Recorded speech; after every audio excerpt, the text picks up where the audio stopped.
सीने पे जो जख्म है वो फूल के गुच्छे हैं और हमें पागल ही रहने दो, हम पागल ही अच्छे हैं।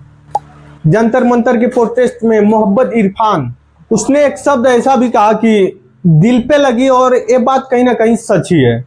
मोहम्मद ने एक बहुत अच्छी बात कही कि मजदूर सड़क पे इसलिए नहीं आता क्योंकि अगर मजदूर एक दिन कमाई नहीं करेगा तो उसका घर और उसका फैमिली कैसे चलेगा। इसीलिए सोचकर वो सड़क पे धरना प्रदर्शन करने नहीं आ रहा है। सरकार तो जीडीपी को बढ़ाने की बात करती है, लेकिन हम जैसे बेरोजगार जो करीबन 10 और 12 घंटा काम करते हैं तब जाके हम लोगों को महीने का वही करीबन 14,000 से 13,000 रुपये मिलते हैं। उस 14,000 से 13,000 में हम लोग कैसे अपनी जीविका चलाते हैं उसने बताया, और उसने सरकार से यही गुजारिश किया कि वो सरकार जो है इस पे ध्यान दे। और ये हमारे देश का सबसे बड़ा ये है कि हमें तो बोला जाता है चलिए आपको 18,000 सैलरी मिलेगा, 17,000, 20,000, लेकिन जब पेमेंट की बारी आती है तो ज्यादा से ज्यादा करके 13-14 यही मिलता है। और उस 13-14 हजार में क्या जीविका चल पाएगी? इतनी महंगाई में किसी का 12-13-14 हजार में क्या जीविका चल पाएगी? कहीं ना कहीं सरकार इस पे बात करनी चाहिए, क्योंकि हमारा जो यूथ है कहीं ना कहीं इसमें फंसा है 12-13 हजार के सैलरी में, और सरकार कहीं ना कहीं इससे अनजान बन रही है। हालांकि मोहम्मद की पढ़ाई ज्यादा नहीं है, लेकिन मोहम्मद की बात करने का तरीका और मुद्दा सटीक हमारे युवा और उन बेरोजगारों के ऊपर था कि जो 12 और 13 हजार के जीविका में अपने परिवार को बहुत कठिनाई से चलाते हैं। उनका मुद्दा ये था कि भारत सरकार तक ये बात जाए और कहीं ना कहीं इस बेरोजगारी से इस भारत को निकाला जाए।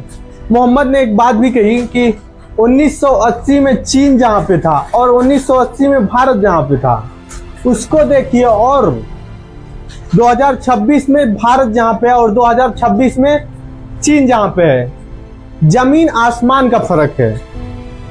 वहां की श्रमिकों की जीवन शैली कहीं ना कहीं हम लोगों से बहुत ही अच्छी है, और ये कहीं ना कहीं हमारे सरकार की भी गलती है।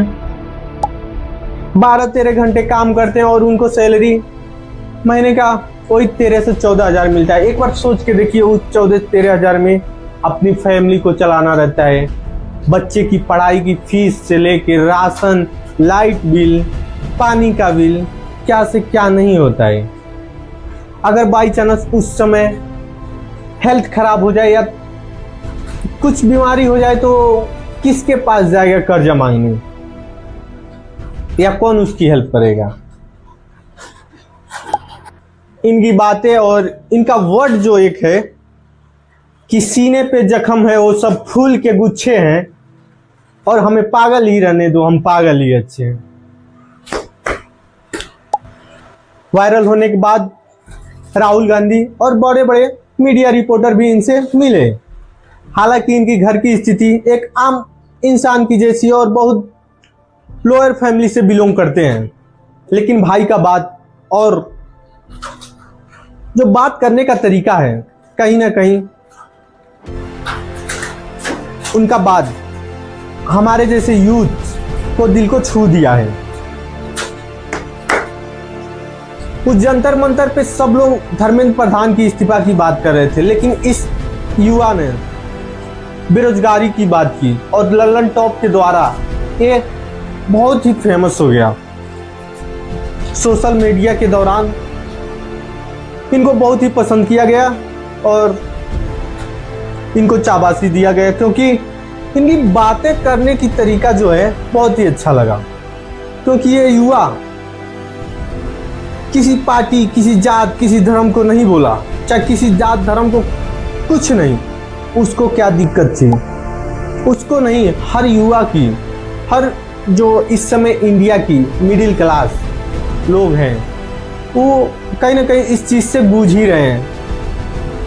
13-14 घंटा का ड्यूटी करते हैं और पहले तो बोला जाता है उनसे कि ठीक है 18-20 हज़ार आपकी सैलरी मिलेगी, हालांकि जब काम करने के बाद उनकी सैलरी की समय आती है, मालिक लोग जो होते हैं हाथ में 14-15 हज़ार थमा देते हैं। सोचिए,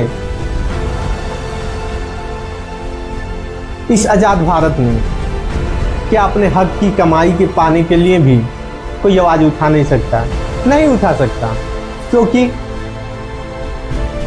हम जैसे मजदूर अगर सड़क पे आने लगेंगे तो हमारा परिवार नहीं चल पाएगा भैया। क्योंकि अगर एक दिन हम लोग नहीं कमाए तो हमारा परिवार नहीं चल पाएगा। या आज नौकरी छोड़ देंगे तो कल सोचना पड़ेगा हमारा फैमिली कल कैसे चलेगा। अगर सैलरी की बात करने जाएं कि आपने बोला था 18,000, हमको काहे इतना दिया, काहे इतना कम दिया? बेरोजगारी इतना है कि वो बोल देगा कि मालिक ठीक है जाओ, भाग जाओ, हमसे उनसे कुछ नहीं, ठीक काम करना है करो, नहीं तो जाओ तुम। क्या कि बेरोजगारी इतना है, हम जाएंगे दूसरा कोई आएगा। जंतर मंतर पे जाने से पहले पापा ने बोला था कि मत जाओ, लेकिन पापा सोए थे और बिना बताए भाई चले दिए।